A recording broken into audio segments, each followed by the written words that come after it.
नमस्कार, स्वागत है आपका मेरे इस नए वीडियो में। मैं हूं Pankaj Mathpal, certified financial planner, और आज मैं लेकर आया हूं आपके सवालों के जवाब।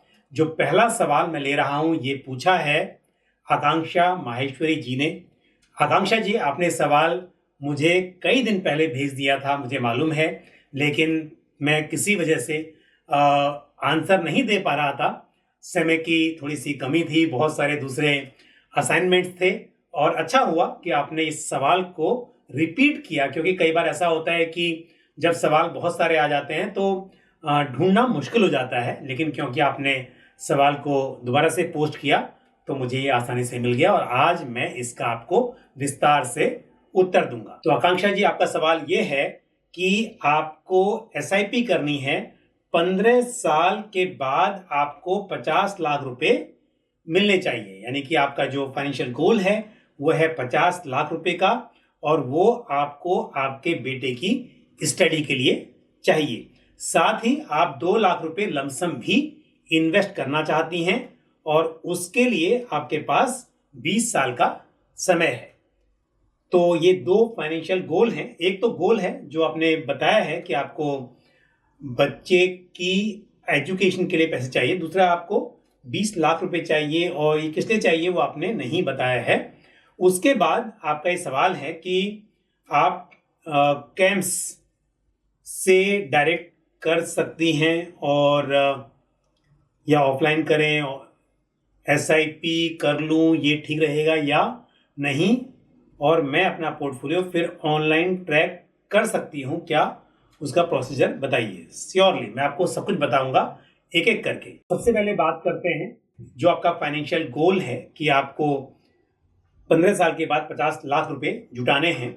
उसके लिए अगर हम 12% का CAGR एज्यूम करें, आपको पता है कि म्यूचुअल फंड्स में रिटर्न्स गारंटीड नहीं होते हैं, लेकिन लंबे समय की बात करें तो 12% का कंपाउंडेड एनुअल ग्रोथ एक्सपेक्ट करना मेरे हिसाब से सही है।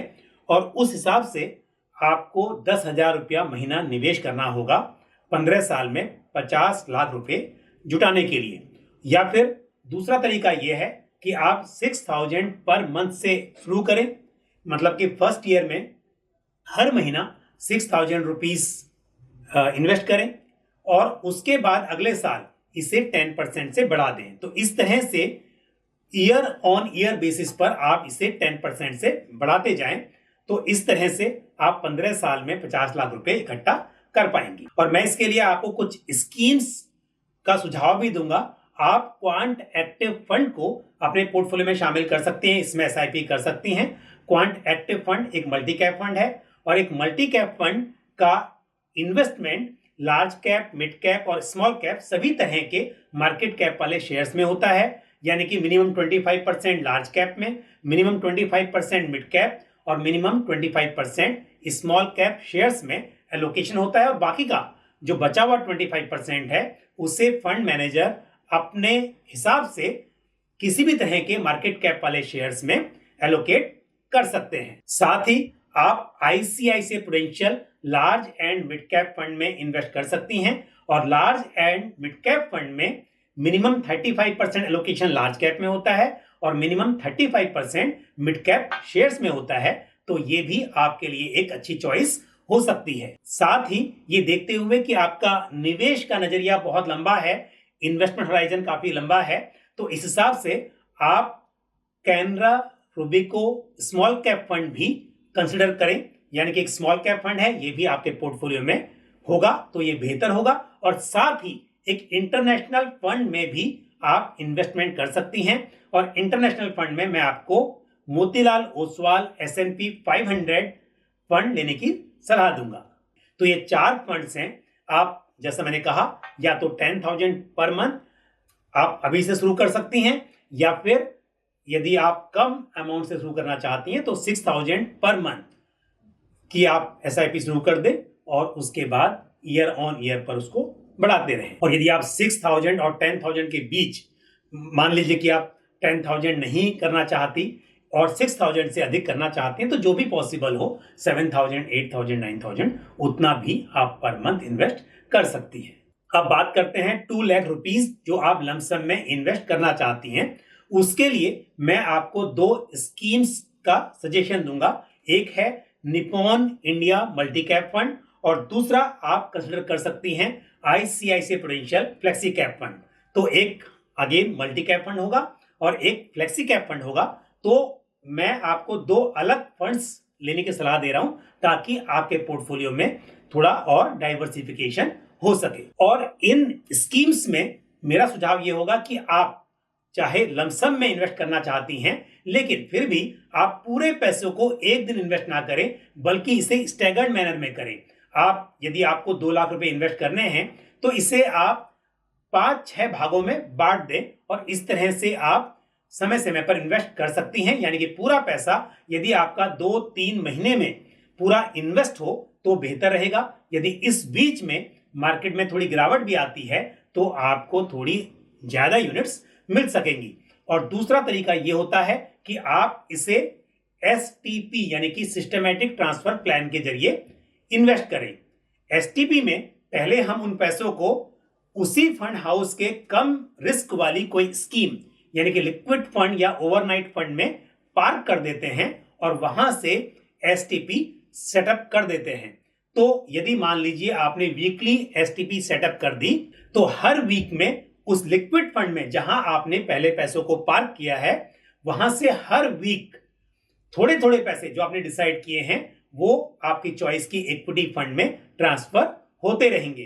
तो मान लीजिए कि जैसे आपको ICICI prudential flexi cap fund में अपना पैसा इन्वेस्ट करना है, लेकिन शुरुआत में आप आईसीआईसीआई प्रूडेंशियल लिक्विड फंड में अपने पैसों को पार्क कर दें और वहां से आप वीकली एसटीपी शुरू कर दें। और आप ऐसा भी कर सकती हैं कि आप 10,000 रुपीज पर वीक की एसटीपी करें तो ये पूरा पैसा आपका 10 वीक में पूरा लिक्विड फंड से और इक्विटी फंड में ट्रांसफर हो जाएगा और उसके बाद वहां पर ये समय के साथ परफॉर्म करता रहेगा। तो इससे आपको रुपी कॉस्ट एवरेजिंग का फायदा मिलेगा। अब आपका अगला सवाल यह है कि आप डायरेक्ट प्लान में इन्वेस्ट करना चाहती हैं और क्या आपको कैम्स या कार्वी के ऐप से करना चाहिए या ऑफलाइन करना चाहिए। आपके पास बहुत सारे तरीके हैं।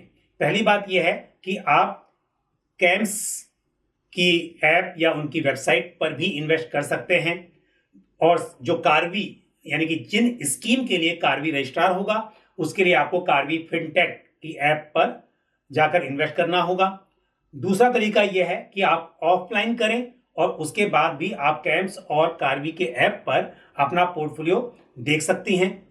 साथ ही आपके पास ये भी चॉइस है कि आप फंड हाउस की ऐप पर जाकर या उनके ऑफिस में जाकर आप इन्वेस्ट कर सकती हैं, लेकिन क्वांट का अपना ऐप नहीं है। यदि आप क्वांट एक्टिव फंड में इन्वेस्ट कर रही हैं तो उस केस में आपको उनके ऑफिस उनकी ब्रांचेस में जाकर इन्वेस्ट करना होगा। बाकी फंड हाउसेस के पास ये सुविधा है कि उनके खुद के ऐप हैं या उनकी वेबसाइट है जहां पर आप डायरेक्ट इन्वेस्ट कर सकती हैं। तो जैसा मैंने कहा आप फंड हाउस की वेबसाइट या ऐप के जरिए निवेश कर सकती हैं डायरेक्ट स्कीम में।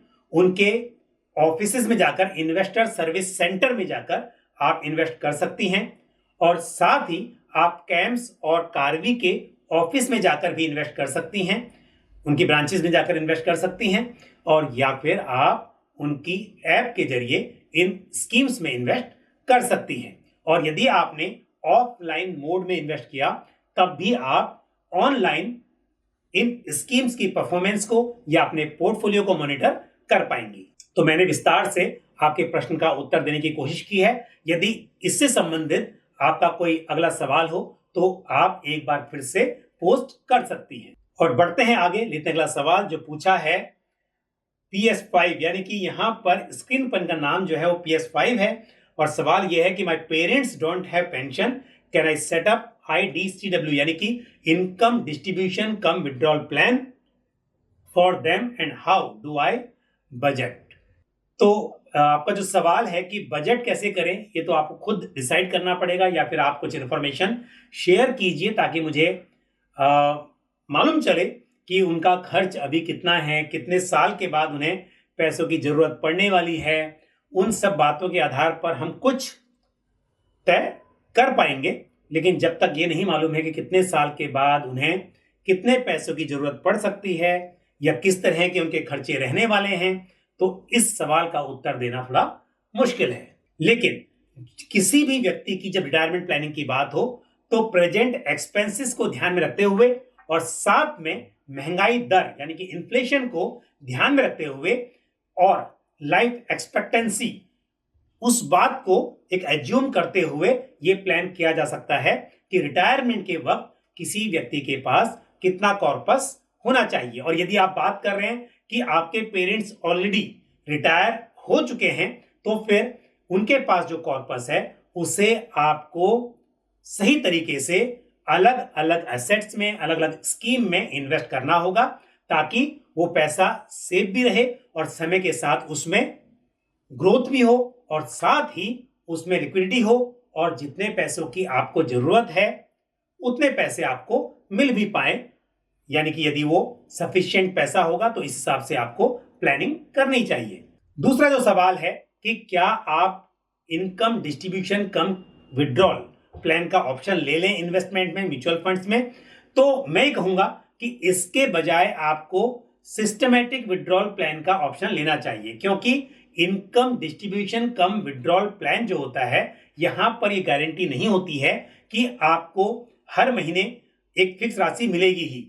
ऐसे कई बार मंथली IDCW ऑप्शन भी होता है, लेकिन उसमें भी गारंटी नहीं है कि आपको हर महीने पैसे मिल पाएंगे।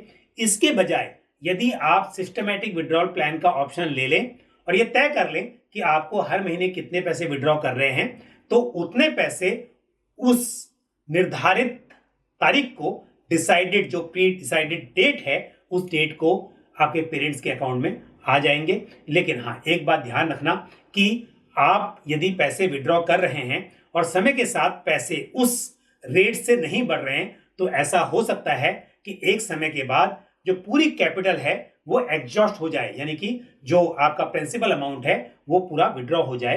तो आपको कैलकुलेशन इस हिसाब से करनी होगी कि यदि आपको ये चाहिए कि वो प्रिंसिपल अमाउंट जो है वो ऐसे ही बचा रहे, सिर्फ जो प्रॉफिट के बराबर है वही पैसा वहां से रेगुलरली विड्रॉ हो, तो आपको विड्रॉल साल का लगभग 6% के आसपास ही विड्रॉ करना चाहिए, और वो भी तब जब आप अग्रेसिव हाइब्रिड फंड्स या फिर बैलेंस एडवांटेज फंड में इन्वेस्ट कर रहे हो।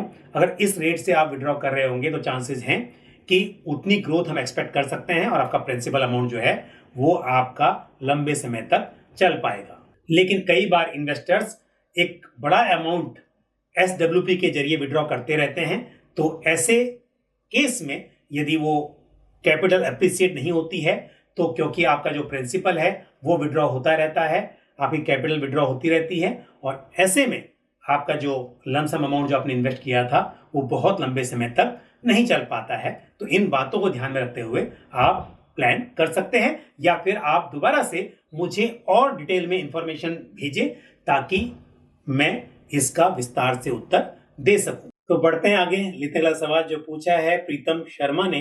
प्रीतम जी का सवाल यह है कि क्या गवर्नमेंट ऑफ इंडिया बॉन्ड्स, यानी कि प्रीतम जी शायद आप government of India floating rate savings bonds की बात कर रहे हैं, और आप जानना चाहते हैं कि क्या इन्हें डीमेट फॉर्म में लिया जा सकता है या दूसरे भी ऑप्शन है। बिल्कुल, आप इन्हें डीमेट में भी ले सकती हैं और आप विदाउट डीमेट भी इनमें इन्वेस्ट कर सकती हैं।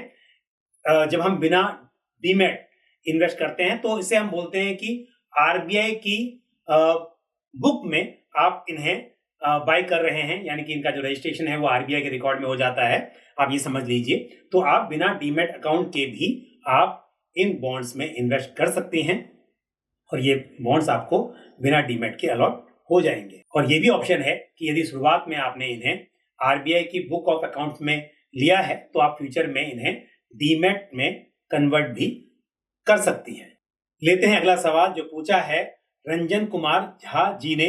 रंजन जी का सवाल यह है कि रिटायरमेंट के बाद यदि गाड़ी और घर खरीदना हो तो रिटायरमेंट का जो फंड होता है उससे लमसम पैसे देकर खरीदना चाहिए या फिर बैंक से लोन लेना चाहिए। रंजन जी, लोन तभी मिलता है जब आपकी रेगुलर इनकम होती है।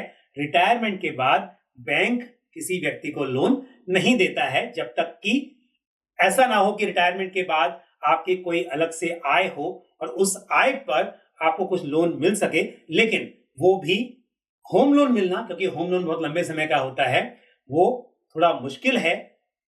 तो ऐसे में बेशक आपके पास जो पैसे हैं उन्हीं से आप घर और गाड़ी खरीदने का प्लान कर सकते हैं, लेकिन ये सब भी मैं आपको तब सलाह दूंगा जब आपके पास अपने मंथली एक्सपेंसेस के लिए सफिशिएंट पैसे हो या फिर आपके पास पेंशन की सुविधा हो, तभी आप गाड़ी और घर खरीदने पर विचार करें। लेकिन जैसा मैंने कहा कि अगर सब कुछ ठीक है तो आप अपना जो फंड है उससे इन सब पर खर्च करें। और अक्सर ऐसा होता है कि रिटायरमेंट पर कई बार एक बड़ा अमाउंट लमसम में मिलता है और रिटायर्ड पर्सन उन पैसों से घर और गाड़ी खरीदता है, तो ये संभव है।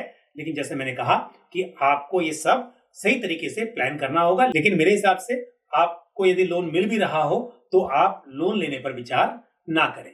और अब लेते हैं आज का आखिरी सवाल जो पूछा है उत्तम नाथ ने। उत्तम जी का कहना यह है कि मेरी एज 49 इयर्स है और मुझे म्यूचुअल फंड में इन्वेस्ट करना है, मैं करना चाहता हूं, लेकिन मंथली सेविंग सिर्फ 2000 रुपीज की है। इतने कम अमाउंट को कहां इन्वेस्ट करूं? अगर आपका नजरिया काफी लंबा है, हालांकि जैसा आपने लिखा है कि 49 इयर्स की एज है, तो यदि हम रिटायरमेंट की बात करें तो आपके पास लगभग 11 इयर्स का टाइम है।